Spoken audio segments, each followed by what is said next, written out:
नमस्कार, मेरा नाम है आशीष जायसवाल। कई बार मुझे लगता है कि अगर राजनीति में आप बहुत अच्छे हैं, अच्छे इन द सेंस हम कह सकते हैं कि आप देश का भला चाहते हैं, आप चाहते हैं कि लोगों को गरीबी से ऊपर निकाला जा सके, आप चाहते हैं कि लोगों को अच्छी शिक्षा दी जाए, आप चाहते हैं कि देश जो है वो तरक्की कर सके, आप चाहते हैं कि देश में भ्रष्टाचार ना हो। कई बार मुझे लगता है ये आपकी गलत फहमियां हो सकती हैं, क्योंकि अगर आपकी सोच ऐसी है तो आप बहुत ज्यादा दिनों तक राजनीति में रह नहीं सकते। और ऐसे कोई एक उदाहरण नहीं है, हजारों लाखों उदाहरण हैं। उसके कई सारे कारण हो सकते हैं कि जिस देश की जनता को ये नहीं पता है कि कचरा कहाँ फेंकना है, जिस देश की जनता को ये नहीं पता है कि यूरिन कहाँ करना है, टॉयलेट कहाँ जाना है, उस देश की जनता को ये कैसे पता हो सकता है कि वोट किसको देना है। देश की जनता वैज्ञानिक और पाखंड में भेद ना कर सके, वो कैसे जानेगी कि वोट किसको करना है। आज की कहानी जो है एक ऐसे व्यक्ति की है, एक ऐसे शख्स की है जो इस देश के बहुत ऊंचे पद पर रहे, जो शायद ये चाहते थे कि ये देश जो है तरक्की कर सके, जो ये चाहते थे कि हम कह सकते हैं कि एजुकेशन व्यवस्था बहुत अच्छी हो। उनको शायद इसीलिए भी मार दिया गया, या कि अगर वो जीवित होते तो हम कह सकते पूरे देश में तो नहीं, लेकिन जिस जगह वो रहते थे शायद वहां पे भ्रष्टाचार ना हो पाता।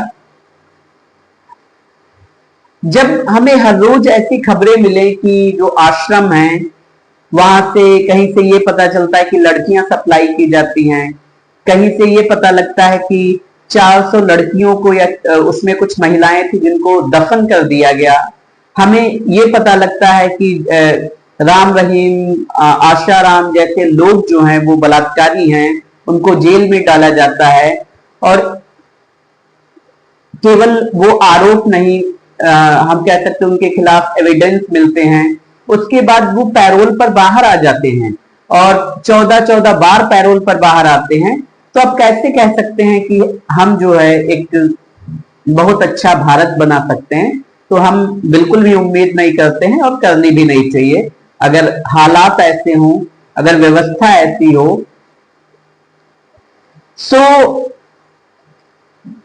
इस केस को अगर हम देखेंगे, इस कहानी को देखेंगे तो इसको जो है 40 साल लगभग बीत चुके हैं। 40-42 आप तो 45-46 साल हो गए होंगे अगर आप काउंट करेंगे। 1975, अब आप जोड़ लीजिए, 1975 में वो कैबिनेट में मिनिस्टर थे और 3 जनवरी 1975 को उनकी जो है डेथ हो जाती है। तो जिस वक्त उनकी डेथ होती है, मतलब उनकी हत्या कर दी जाती है, उस वक्त वो कैबिनेट में मौजूदा रेलवे मिनिस्टर थे। नाम क्या था वो अभी आगे कहानी में ट्विस्ट है, पता चलेगा आपको। लगभग अगर हम 75 से ऐड करें तो 25 और 50 साल हो चुके हैं। लगभग 24 जज बदले गए, दर्जनों वकील बदले गए, 11,000 पन्नों में केस है, लेकिन अभी तक ये नहीं पता चला कि उनकी हत्या कैसे की गई। अब क्यों की गई उसका तो हमने इनडायरेक्टली आपको बता दिया वीडियो के शुरू में ही कि ये हालात हो सकते हैं कि अगर आप बहुत अच्छे नेता हैं तो नहीं सरवाइव कर सकते राजनीति में। जिस देश की जनता को पाखंड के अलावा कुछ चाहिए ना हो, उसको उससे आप साइंटिफिकली बातें कर रहे हैं, उसको आप रोबोटिक्स सिखा रहे हैं, उसको आप एआई सिखा रहे हैं, कैसे वो मान जाएंगे? तो ये वो व्यक्ति थे जो आजाद भारत के पहले कैबिनेट मिनिस्टर थे और 1947 से लेकर 1975 तक किसी कैबिनेट मिनिस्टर की हत्या नहीं हुई थी।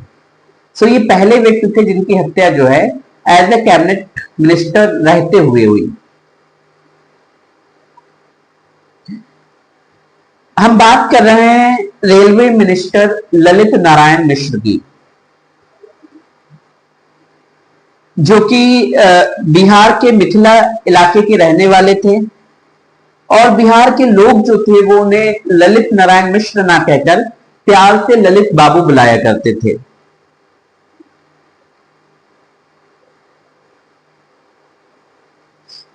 ललित नारायण मिश्र उन्हीं के छोटे भाई जगन्नाथ मिश्र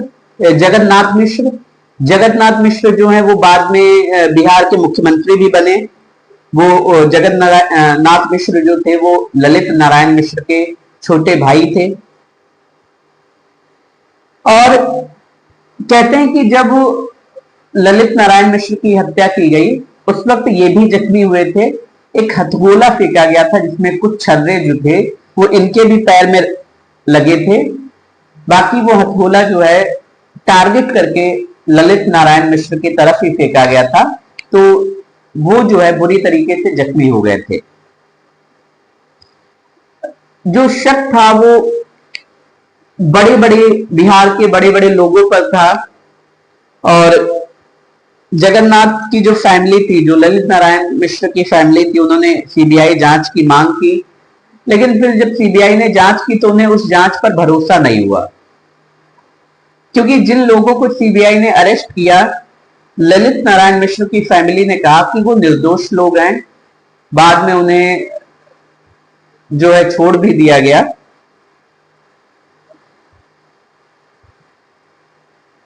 लगभग 40-50 साल हो चुके हैं आज,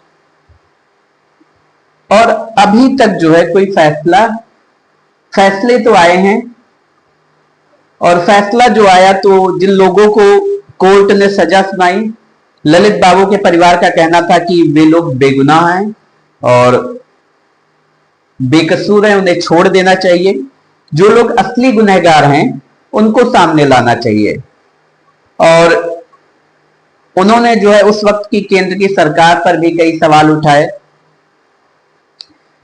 ललित नारायण मिश्र की अगर बात करें तो ये इंदिरा गांधी की कैबिनेट में जो है रेलवे मिनिस्टर थे।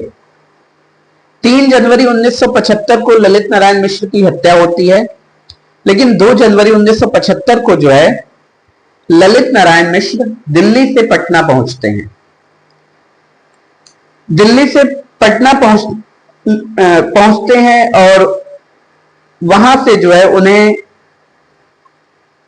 एक रेलवे का ही फंक्शन था, वहां जाना था। सरकारी विमान से वो पटना पहुंचते हैं, और 2 जनवरी थी उस दिन, ठंड का मौसम था, काफी तेज धुंध थी, तो पायलट जो था वो मना कर देता है प्लेन को लैंड करने से। ललित नारायण मिश्र की एक खासियत थी कि वो जो है अपने वक्त के बहुत ही पाबंद थे, और वक्त की पाबंद होने की वजह से उन्होंने पायलट से जिद की कि नहीं, प्लेन को अभी लैंड कराया जाए। उनकी जिद के आगे पायलट को हार माननी पड़ी, और उसने बहुत रिस्क लेकर जो है पटना एयरपोर्ट पर प्लेन को जो है कोहरे धुंध में भी लैंड करा दिया। पटना में जब प्लेन लैंड हुआ उसके बाद जो है कहते हैं कि उस दिन अगर ललित नारायण मिश्र पायलट की बात मान लेते, प्लेन ना लैंड होता, तो शायद उनकी जान बच सकती थी।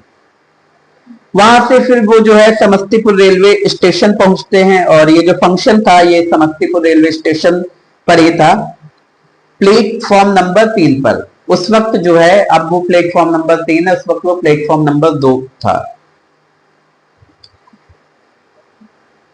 1975 तक ये जो समस्तीपुर रेलवे स्टेशन है, यहां पर छोटी लाइनें की ट्रेन चलती थी। उस दिन जो है बड़ी लाइन की जो ट्रेन थी उसका उद्घाटन होना था। जब वो वहां पहुंचते हैं तो उनके साथ में जो है रेलवे के अफसर, छोटे भाई जगन्नाथ, एक एमएलसी, कई बड़े बड़े नेता, कार्यकर्ता और भी जो लोग थे सभी शामिल थे। सारा फंक्शन होता है, सारी तैयारियां ऑलरेडी वहां पे थी, वो आने वाले थे, लोग जानते थे कि वो समय के पाबंद हैं और जब वो यहाँ पहुंचेंगे तो सारी तैयारी हो जानी चाहिए। तो उनके बारे में ये तो चर्चा थी कि वो समय के बहुत ही पाबंद व्यक्ति हैं। उसके बाद उन्हें भाषण वहां देना था। जब वो भाषण दे रहे होते हैं और उनका भाषण खत्म ही होने वाला होता है, उसी वक्त भीड़ से एक व्यक्ति निकलता है और वो जो है ललित नारायण मिश्र की तरफ एक हथगोला फेंकता है।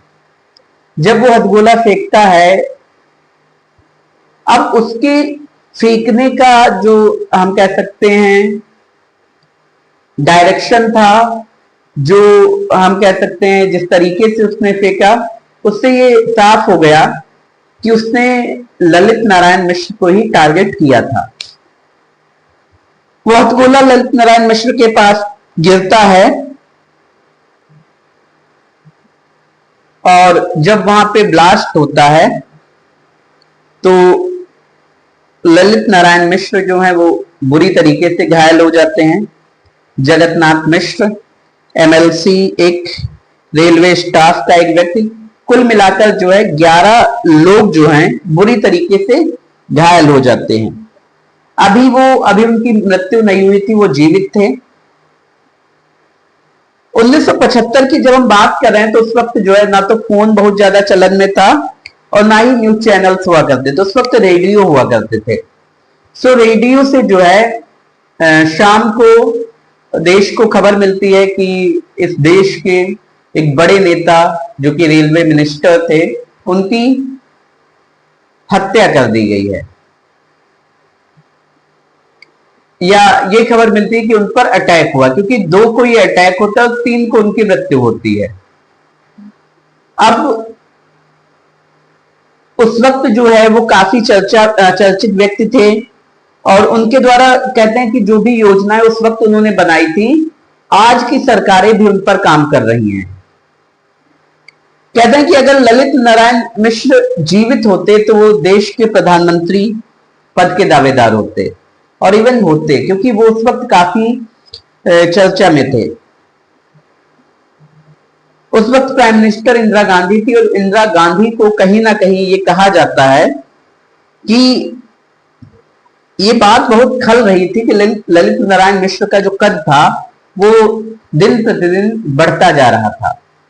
लोग उन्हें पसंद करते थे, उनकी बातों पर लोगों को भरोसा हो रहा था और लोगों के बीच वो मशहूर हो रहे थे। इवन कहते हैं कि कई बार जब कोई आंदोलन होता था, कोई डिस्प्यूट हो जाता था सरकार और आंदोलनकारियों के बीच में, तो ललित नारायण मिश्र ही वो व्यक्ति थे जो उनके बीच में, सरकार और आंदोलनकारियों के बीच में मध्यस्थता कराते थे और वो मध्यस्थता जो होती थी वो सक्सेसफुल रहती थी। इसके बाद कहते हैं कि अगर ललित नारायण मिश्र जीवित होते तो जेपी आंदोलन जो हुआ, जेपी नारायण ने जो किया, तो ये आंदोलन होता भी नहीं और इंदिरा गांधी और जेपी नारायण के बीच जो इतना मनमुटाव था, जो इतनी तलखियां थी, वो भी नहीं रहती, क्योंकि ललित नारायण मिश्र का ना होना ही इस आंदोलन की सबसे बड़ी वजह थी। क्योंकि अगर वो जीवित होते तो ये सारी चीजें जो हैं नहीं होती, वो मध्यस्थता जरूर कराते। और इसी के साथ ये भी कहा जाता है कि ललित नारायण मिश्र वो व्यक्ति थे जो इंदिरा गांधी और संजय गांधी के सबसे करीबी थे। सबसे करीबी मतलब आप इसी से अंदाजा लगा सकते हैं कि जब सरकार और आंदोलनकारियों के बीच में जब भी कोई मनमुटाव, कोई मतभेद होता था, जब भी कोई हम कह सकते हैं टकराव की स्थिति आती थी, तो ललित नारायण मिश्र को याद किया जाता था कि वही एक व्यक्ति है जो इन सारी चीजों को जो है दूर कर सकता है। सो ये ताकत थी ललित नारायण मिश्र की। हम कहानी पर वापस आते हैं। जहां पर ये ब्लास्ट हुआ वहां से सबसे नजदीक जो सबसे अच्छा हॉस्पिटल था वो 40 किलोमीटर की दूरी पर था। वहां पे एक शहर है दरभंगा। दरभंगा में ही दरभंगा मेडिकल कॉलेज है। कहते हैं कि बाकी घायलों को उसी दरभंगा मेडिकल कॉलेज ले जाया गया, लेकिन ललित नारायण मिश्र को जो है, या ललित बाबू आप कह लीजिए, उनको वहां नहीं ले जाया गया, उनके भाई को वहां नहीं ले जाया गया, और कुछ जो सुरक्षा कर्मी जो ललित नारायण के साथ थे उनको वहां नहीं ले जाया गया। इस पर भी सवाल खड़े होते हैं कि आखिर ऐसा क्यों हुआ। तो उसके पीछे भी कारण था कि जो दरभंगा मेडिकल कॉलेज था उसके जो डॉक्टर्स थे वो स्ट्राइक पर थे। लेकिन फिर सवाल ये होता है कि बाकी लोगों को जो है दरभंगा मेडिकल कॉलेज भेजा गया था, तो उन्हें क्यों नहीं भेजा गया। इवन जब दरभंगा मेडिकल कॉलेज के डॉक्टरों को ये बात पता लगी तो उन्होंने कहा कि हमसे अगर हमारी यूनियन से बात की जाती तो हम लोग इलाज करते।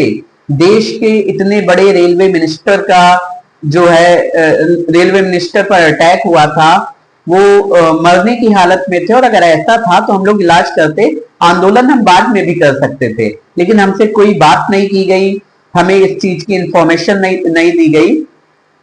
सो ऐसी बहुत सी चीजें हैं जो ये सवाल खड़े करती हैं कि आखिर ऐसा क्यों किया गया। हेलो हेलो यार 10 मिनट रुक जाओ, बस आए रहे। हाँ क्या है, आज मेरे घर कोई नहीं। अच्छा ठीक ठीक ठीक।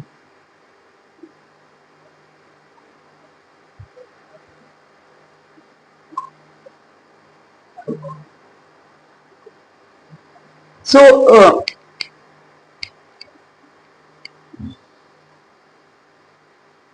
अब ये तय किया गया कि जो ललित नारायण मिश्र और उनके साथ जो कुछ और लोग थे इनको पटना ले जाया जाएगा, और पटना ले जाने के लिए उस वक्त जो है रेलवे का फंक्शन था, रेलवे स्टेशन पर ही थे, तो ये कहा गया कि इनको ट्रेन से ही पटना ले जाया जाएगा। अब इमेजिन करिए कि ये कहा जाता है कि समस्तीपुर से जो पटना की दूरी है वो 130 किलोमीटर है, और ट्रेन से अगर सफर तय किया जाए तो 4 से 5 घंटे या बल्कि 6 से 7 घंटे लगते हैं, 7 घंटे भी आप मान लीजिए। पटना से पहले एक दानापुर रेलवे स्टेशन पड़ता है। अब यहाँ ये railway station, Danapur railway station, याद रखना, ये आगे अहम भूमिका अदा करेगा सवाल खड़े करने पर कि आखिर ऐसा क्यों किया गया।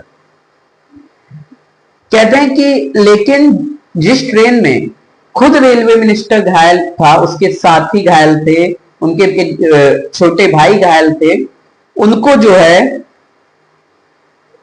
उस ट्रेन को पहुंचाने में 14 घंटे लगे, जबकि अगर चाहते तो 4 से 5 घंटे भी लग सकते थे। रूट को डाइवर्ट किया जा सकता था, कुछ देर के लिए ट्रेनों को रोक दिया जा सकता था, लेकिन ऐसा नहीं किया गया। जो ट्रेन 7 घंटे में पहुंच सकती थी वो 14 घंटे लग गए। तो इस पर भी सवाल खड़े होते हैं कि ऐसा क्यों किया गया। और कोई वो आम ट्रेन नहीं थी जिसमें देश का रेलवे मिनिस्टर बैठा है, घायल है, खराब हालत है और बम के छर्रे लगे हुए हैं, उसके बावजूद भी ट्रेन को 14 घंटे लगते हैं। और इसके बाद एक और सवाल खड़ा होता है कि ये ट्रेन जब दानापुर पहुंचती है तो ये यार्ड में इसे जो है खड़ा कर दिया जाता है। फिर मतलब कहीं ना कहीं इस बात की देरी की जा रही थी। जब सारी चीजें देखोगे कि इलाज उनको ना मिल सके। अब 2 जनवरी को ये सारी चीजें होती है और 3 जनवरी को जो है ये दानापुर पहुंचते हैं जहां इनका इलाज होता है, पटना। लेकिन इलाज में देरी की वजह से जो है ललित नारायण मिश्र की मौत हो जाती है। डॉक्टर ने यह भी कहा कि अगर टाइम पर वो पहुंच जाते तो शायद उनका इलाज मुमकिन था। ब्लड काफी बह चुका था, छोटे भाई के पैर में छर्रे लगे हुए थे, लेकिन उनको इलाज मिल जाता है, उनकी जान बच जाती है। बाद में वो बिहार के सीएम भी बनते हैं। सो ललित नारायण मिश्र के अलावा एक एमएलसी जिनका नाम था सूर्य कुमार झा, उनकी मृत्यु हो जाती है। एक रेलवे विभाग में क्लर्क थे जिनका नाम था राम किशोर प्रसाद, शायद, हाँ, राम किशोर प्रसाद नाम था, उनकी मृत्यु हो जाती है।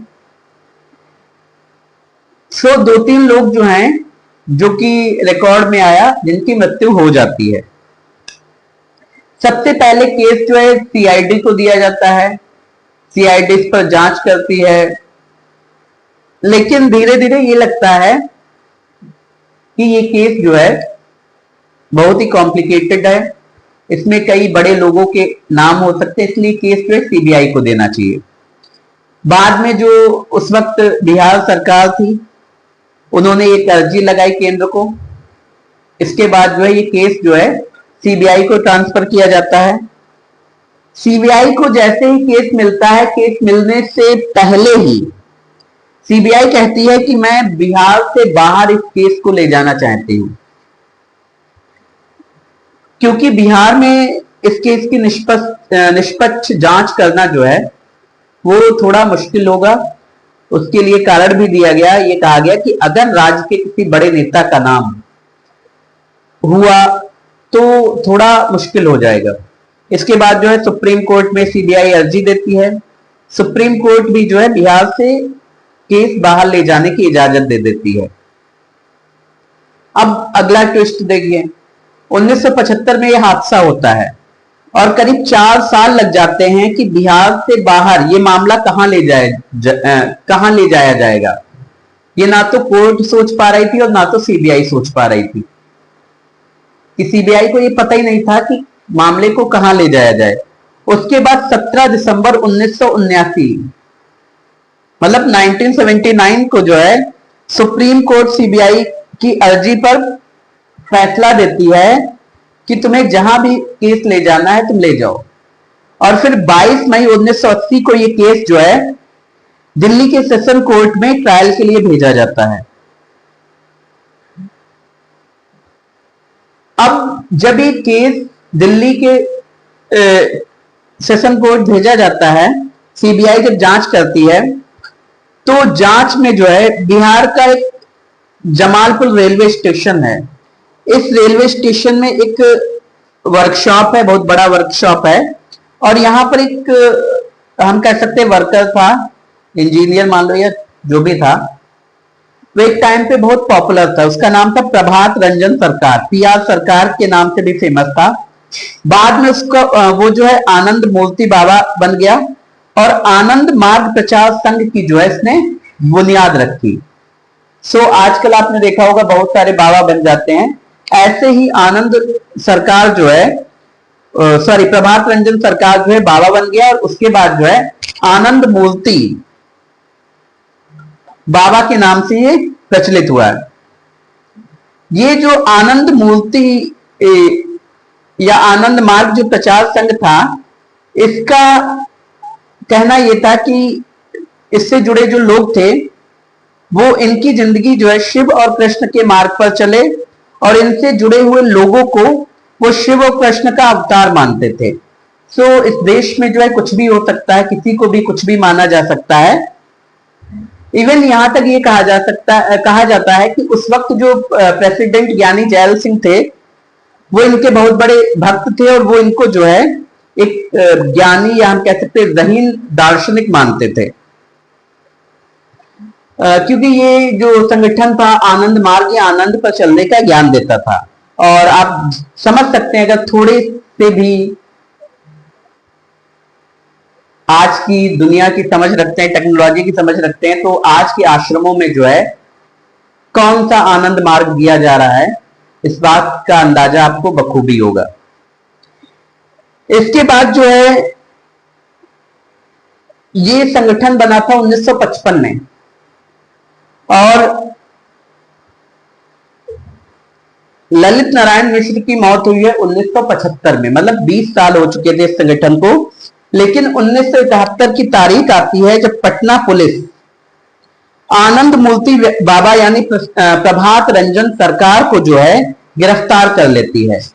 प्रभात रंजन सरकार पर आरोप क्या थे वो भी सुन लीजिए। इन पर इल्जाम यह था कि इनके संघ से जो जुड़े लोग हैं, जब वो संघ को छोड़ रहे थे, जैसे आज हम आपके ऑर्गेनाइजेशन से जुड़े हैं, कल जब छोड़ रहे थे तो उनको जान से मारने की धमकियां मिल रही थी, इवन कहीं पर अटैक भी किए गए। सो ये साजिश जो है, कहा गया बाद में कि जो आनंद मूर्ति बाबा या प्रभात रंजन जो सरकार थे उन्होंने रची थी। इसके बाद पटना पुलिस उन्हें गिरफ्तार करती है और गिरफ्तार करने के बाद जो उन्हें जेल भेज देती है। जमानत की कोशिश करते हैं लेकिन बाद में इनको जमानत नहीं मिलती है। अब बाबा के जो फॉलोअर्स होते हैं वो आत्मदाह करना शुरू कर देते हैं। कई बताते हैं कि दिल्ली में आत्मदाह कर लेते हैं, कई जो होते हैं वो पटना में आत्मदाह कर लेते हैं।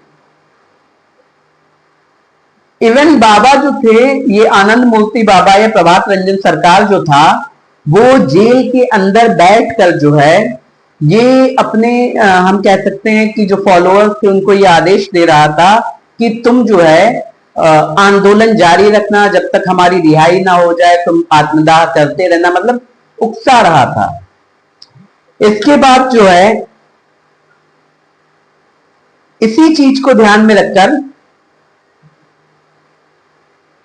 सीबीआई ने जो आरोपी बनाए वो इसी आनंद मार्गी के जो लोग थे, या जो ये पीआर सरकार जो कि जेल से बाहर लाने के लिए जो ये लोग कर रहे थे, तो पीआर सरकार के लोगों ने जो है दुश्मनों की एक लिस्ट बनाई थी और उसमें उस वक्त के जो बिहार के मुख्यमंत्री थे जिनका नाम था अब्दुल गफूर का भी नाम था,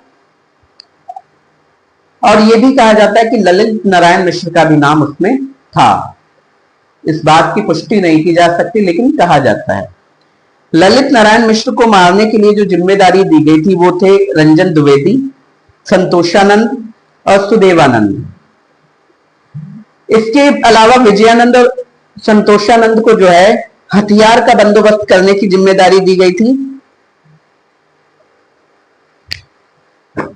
सीबीआई की चार्जशीट में इन सभी को जो है दोषी माना जाता है, लेकिन ललित नारायण का जो परिवार था वो इसका विरोध करता रहा। उस वक्त जो है बिहार के मुख्यमंत्री बदल चुके थे, कर्पूरी ठाकुर आ चुके थे, और कर्पूरी ठाकुर से जब हम कह सकते हैं मांग की जाती है कि इसकी जांच जो है ठीक से कराई जाए, सिर्फ जांच कमेटी बिठाई गई। इस जांच कमेटी ने उन सब व्यक्तियों को निर्दोष करार दिया जिनको सीबीआई ने जो है दोषी बनाया था। उनके पास मारने का कोई उद्देश्य नहीं था। सरकारी गवाहों ने कहा कि सीबीआई ने उन पर जो है दबाव डाला। सीबीआई के पास कुछ सरकारी गवाह थे, तो बाद में ये कहा गया कि सीबीआई ने उन पर दबाव डाला, इसलिए जो है सरकारी गवाहों ने जो है उनके खिलाफ गवाही दी।